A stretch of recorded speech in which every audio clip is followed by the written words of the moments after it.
प्रश्नावली 4.1 के question number 1 के क्वेश्चन नंबर 4 हल करेंगे। तो 1 नंबर में कह रहा है जांच कीजिए कि क्या निम्न द्विघात समीकरण है। ठीक है, तो क्वेश्चन नंबर 4 दिया है, इसे कह रहा है कि जांच कीजिए कि द्विघात समीकरण है या नहीं है। ठीक है, तो द्विघात समीकरण कब होता है और कैसे होता है इसको जानने के लिए चलिए देख लेते हैं थोड़ा सा इधर।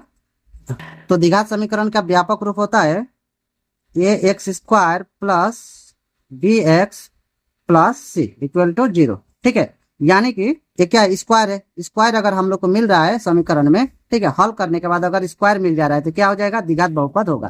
तो यहाँ का पद चर होना चाहिए, ये भी चर होना चाहिए, लेकिन ये क्या है, अचर होना चाहिए। ठीक है, सी का मान होता है अचर और ये दोनों होता है चर। ठीक है, लेकिन ए का मान 0 नहीं होना चाहिए। अगर इसका 0 हो जा रहा है तो चलेगा, इसका भी 0 होगा तो चलेगा, लेकिन इसका 0 नहीं होना चाहिए। इसलिए इसे लिख लेते हैं, ए का मान 0 नहीं होना चाहिए। अगर बी का 0 हो रहा है तो चलेगा और सी का भी मान 0 होता है तो चलेगा। तो क्वेश्चन को एक बार लिख सकते हैं यहाँ पर।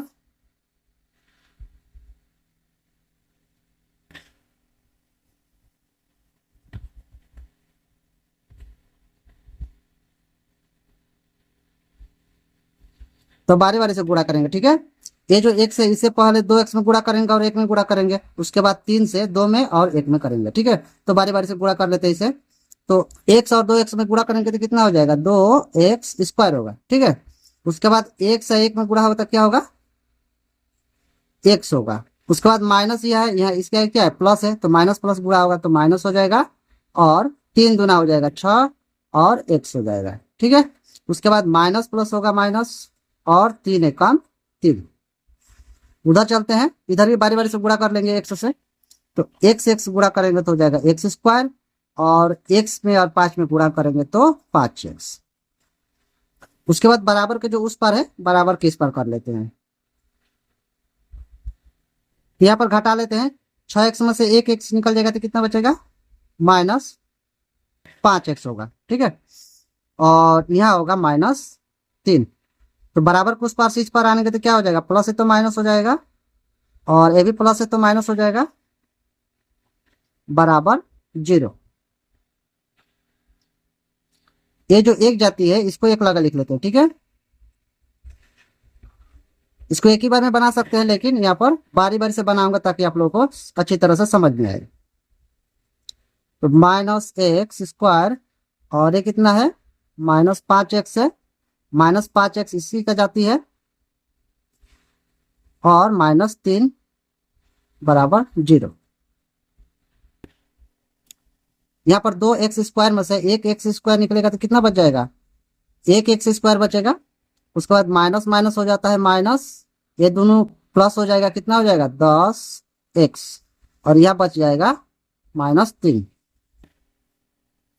तो ये हो जाएगा हमारा आंसर। ठीक है, अब चलिए उधर देखते हैं। यहाँ पर क्या बताया गया था, यहाँ पर x स्क्वायर होना चाहिए, है ना, क्या है, यहाँ पर x स्क्वायर है और यहाँ b का मान क्या हो जाएगा, 10 हो जाएगा और x है कि नहीं, x है।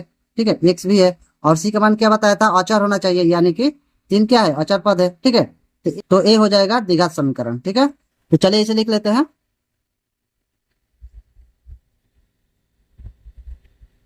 यह द्विघात समीकरण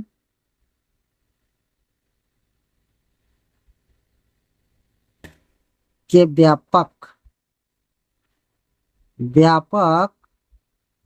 व्यापक रूप हो जाएगा A X square plus B X plus C equal to 0 के रूप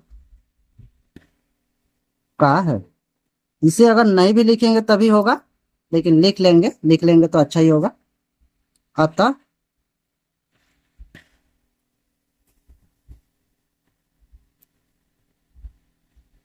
दिया गया समीकरण